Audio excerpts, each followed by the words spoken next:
तो welcome back friends, medical lecture में आपका स्वागत है। फ्रेंड, जो आज हम टॉपिक डिस्कस करने वाले हैं वो है स्केलेटल मसल रिलैक्सेंट। ठीक है, सबसे पहले इसकी डेफिनेशन की बात करें। जो स्केलेटल मसल रिलैक्सेंट होता है वो डिक्रीज कर देता है स्केलेटल मसल टोन को बाय द पेरिफेरल और सेंट्रल एक्शन। ठीक है, तो स्केलेटल मसल रिलैक्सेंट क्या होते हैं? ऐसे पेशेंट जिनका मसल टोन बहुत ज़्यादा बढ़ चुका होता है, उनकी मसल टोन को डिक्रीज करना ही क्या कहलाता है? Skeletal muscle relaxant. सबसे पहले इसकी हम पैथोफिजियोलॉजी समझते हैं, मतलब इसकी फिजियोलॉजी क्या होती है। ठीक है, आपने न्यूरोमस्कुलर जंक्शन पढ़ा होगा, तो उसमें पढ़ा होगा कि जो हमारी मोटर न्यूरॉन्स होती हैं वो नर्व इम्पल्सेस को जनरेट करती हैं, जिससे कि रिलीज होता है एसिटाइलकोलिन। एसिटाइलकोलिन क्या करता है? बाइंड करता है हमारे न्यूरोमस्कुलर जंक्शन में हमारे न्यूरोमस्कुलर रिसेप्टर के साथ। ठीक है, कहाँ पे? न्यूरोमस्कुलर जंक्शन में, जिससे कि क्या होता है? डीपोलराइजेशन होता है और डेवलप होता है एंड प्लेट पोटेंशियल। ठीक है, जिससे क्या होता है? Muscle action potential contraction of muscle को जनरेट करता है, जिससे कि मसल कॉन्ट्रैक्ट होती है। ठीक है, देन उसके बाद क्या होता है? जैसे ही मसल को हमारी क्या मिलता है? कॉन्ट्रैक्शन मिलता है ना। एक बार कॉन्ट्रैक्ट कर ली, अब वो एसिटाइलकोलिन क्या होगा? रैपिडली इनएक्टिवेट होगा, क्योंकि हमारा फाइनल क्या रिजल्ट होता है? जैसे हमने ब्रेन को सिग्नल दिया तो वो क्या करेगा? हैंड को दिया तो हमारा हैंड कॉन्ट्रैक्ट किया। कॉन्ट्रैक्ट करने के बाद अब उसको हमें रिलैक्स भी तो करना है। रिलैक्स करने के लिए हम क्या करेंगे? जो हमारा एसिटाइलकोलिन है वो रैपिडली क्या हो जाएगा? इनएक्टिवेट होगा, जो कि किस एंजाइम से होता है? कोलिनेस्ट्रेज एंजाइम हो जाता है, जिससे कि वो लीडिंग करता है डिपोलराइजेशन और हमारी मसल वापस नॉर्मल हो जाती है। और ये प्रक्रिया जो होती है वो कंटिन्यूसली चलती रहती है और नए जो इम्पल्स है वो जनरेट होते रहते हैं, जिससे कि हमारी मसल वर्क करती रहती है। तो ये हो गया हमारा पैथोफिजियोलॉजी ऑफ मसल कॉन्ट्रैक्शन। ठीक है, देन उसके बाद हम बात करेंगे क्लिनिकल यूजेस। ठीक है, क्लिनिकल यूजेस की हम बात करें कि कहाँ कहाँ पे हम इसको यूज करते हैं। किसको? मसल रिलैक्सेंट को।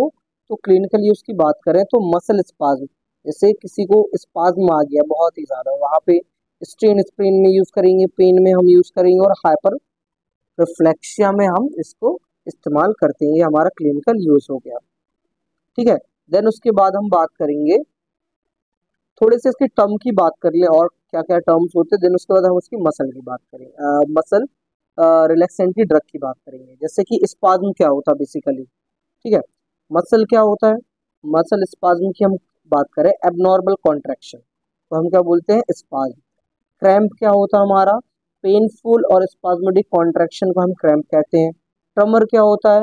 रिदमिक और इनवॉलेंट्री कॉन्ट्रैक्शन को हम ट्रमर कहते हैं। स्ट्रेन क्या होता है? Tearing of muscle tendon due to forceful impact और ब्लीडिंग एंड पेनफुल अकर।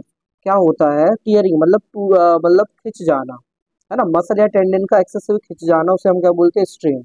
ठीक है, स्प्रेन क्या होता है? स्ट्रेचिंग और tearing of ligament. Most common sprain ankle and ankle sprain होता है। मतलब हमारे लिगामेंट्स का खिंच जाने को हम क्या बोलते हैं?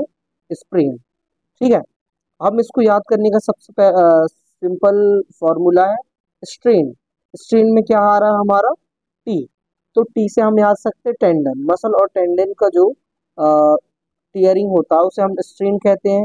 और जो लिगामेंट होता है ना, उससे जो उसके खिंचाव से जो पेन आता है उसे हम बोलते हैं स्प्रेन। ठीक है, तो ये इस तरीके से हम याद रख सकते हैं। चलिए वापस हम देख लेते हैं कि कौन कौन सी ड्रग है जो कि हमारे मसल रिलैक्सेंट में हमें काम आते हैं। ठीक है, अब हम बात करेंगे स्केलेटल मसल रिलैक्सेंट ड्रग की। इसको दो कैटेगरी में डिवाइड किया गया है। पहली कैटेगरी सेंट्रली एक्टिंग होता है और दूसरी जो होती है वो हमारी होती पेरिफेरल। ठीक है, सेंट्रली एक्टिंग जो ड्रग होती है ना, उसको हम डी B2G MP से हम याद रख सकते हैं। और इसके बहुत सारे फॉर्मूला हैं, वो हम आगे देखेंगे। जैसे कि मैंने एक फॉर्मूला बनाया था, तो मैंने जो ट्रिक बनाई थी उस ट्रिक का क्या शॉर्ट फॉर्म है कि दोस्त बड़े बड़े हैं, जनाब मस्त पलटन है ना।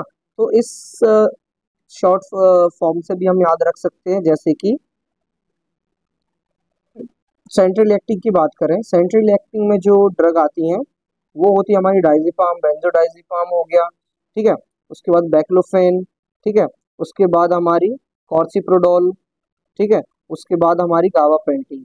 ये जो मेडिसिन होती हैं ये ज़्यादा यूजेबल होती हैं, जो हमारे क्लिनिकली में ज़्यादा हम इसका इस्तेमाल करते हैं। और एक होती है हमारी मेथाकार्वेमोल, ठीक है। तो ये जो मेडिसिन हो ज़्यादा हम इस्तेमाल करते हैं। इसके अलावा और मेडिसिन है, चाहे तो आप उनको याद कर सकते हैं, लेकिन ज़्यादातर ये जो मेडिसिन होती है ये हम उनका यूज़ करते हैं। देन उसके बाद हम बात करें पेरिफेरल एक्टिंग। तो पेरिफेरल एक्टिंग को दो पार्ट में डिवाइड किया गया है, ठीक है। Drug acting on neuromuscular junction और drug acting on skeletal muscle, ठीक है। तो ड्रग जो कि स्केलेटल मसल में हम यूज करते हैं वो एक मसल है डेंट्रोलिन जिसका नाम है, ठीक है। और जो हमारी drug acting on neuromuscular junction, इसको हम तीन कैटेगरी में डिवाइड करते हैं, ठीक है। कौन सी तीन कैटेगरी देख लेते हैं। सबसे पहले कैटेगरी जो आती है वो हमारी होती है डीपोलराइजिंग ब्लॉकर, फिर नॉन डीपोलराइजिंग ब्लॉकर, और देन थर्ड आती है हमारी अदर्स, ठीक है। हम डीपोलराइजिंग ब्लॉकर्स की बात करें, इस पे हमारी जो ड्रग आती है वो सक्सिनाइल कोलिन होती है, डेकामेथोनियम होती है, और इसको हम शॉर्ट फॉर्म एसडी से याद रख सकते हैं, या फिर सच्चे दोस्त, ठीक है। देन उसके बाद हम बात करें हमारी नॉन डीपोलराइजिंग ब्लॉकर, ठीक है। तो या फिर इसको कॉम्पिटेटिव ब्लॉकर भी हम कहते हैं, ठीक है।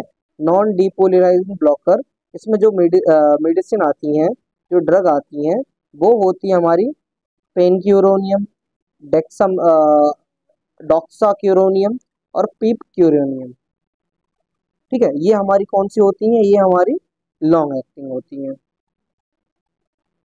ठीक है। देन उसके बाद हम बात करें इंटरमीडिएट एक्टिंग ड्रग की, जिस पे हमारी आती है वोक्यूरोनियम, प्रोक्यूरोनियम, रैपाक्यूरोनियम, एट्राक्यूरोनियम और सेट्राक्यूरोनियम। और जो हमारी लॉन्ग शॉर्ट एक्टिंग है, शॉर्ट एक्टिंग में एक मेडिसिन आती है जिसका नाम होता है मीवाक्यूरोनियम, ठीक है। तो ये इसकी शॉर्ट फॉर्म है, आप चाहें तो ज़्यादा नहीं, दो मेडिसिन भी याद करें तो इसका शॉर्ट फॉर्म पीडी, आरए और एम से आप याद रख सकते हैं, ठीक है। तो ये बात हो कर ली हमने ड्रग्स की, ठीक है। तो ड्रग्स में हम देख रहे हैं सेंट्रल एक्टिंग, पेरिफेरल एक्टिंग है, और उनके डिवीजन है, पेरिफेरल के दो डिवीजन है, drug acting on neuromuscular junction, ठीक है, और drug acting on skeletal muscle, इसकी है डेंट्रोलिन, और इसकी हमारी डीपोलराइजिंग ब्लॉकर है, नॉन डीपोलराइजिंग और अदर, ठीक है। तो हम बात करें डीपोलराइजिंग की, तो सक्सिनाइल कोलिन हमारी एक मेडिसिन होती है, ठीक है। सक्सिलाइन सक्सिनाइल कोलिन हो गई, डेकामेथोनियम हो गई, और नॉन डीपोलराइजिंग की हमारी पेनक्यूरोनियम होगी, डॉक्सा हो गया, पीपक्यूरोनियम हो गई। देन उसके बाद ये हमारी लॉन्ग एक्टिंग में आती है। इंटरमीडिएट एक्टिंग में हमारी वो क्यूरोनियम हो गई, रो क्यूरोनियम हो गई, रैपा हो गई, एट्रा हो गई, ठीक है। देन उसके बाद हम बात करें शॉर्ट एक्टिंग की, शॉर्ट एक्टिंग में हमारी जो आ गई वो हमारी मीवा क्यूरोनियम हो गई, ठीक है। ये हमने बात कर ली ड्रग्स की, हमने टर्म्स की बात कर ली। देन उसके बाद हम बात कर लेते हैं इसके यूजेस की, ठीक है। यूजेस की हम बात करें तो they are use in during the producing the emergency cause and temporary paralysis में हम इसका इस्तेमाल करते हैं, ठीक है। और अदर यूजेस की हम इसकी बात करें तो इस पे हमारे जो, चलो इसको हम आगे देख लेते हैं, है ना। तो सबसे पहले हम इसके कॉन्ट्राइंडिकेशन की बात कर लेते हैं, ठीक है।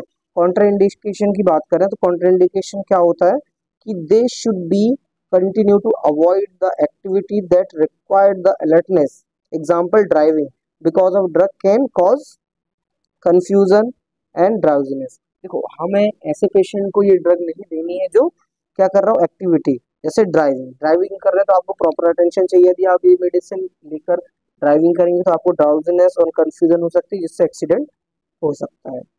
देन उसके बाद हम बात करें allergy to the centrally acting skeletal muscle relaxant, यहाँ पे नहीं देना है। फिर skeletal muscle spasm cause by the rheumatoid disorder, यहाँ पे हमें नहीं देना है। हिस्ट्री ऑफ एपिलेप्सी में नहीं देना है। सीजनिंग डिसऑर्डर में भी, कार्डियक डिसफंक्शन में नहीं देना है। ठीक है,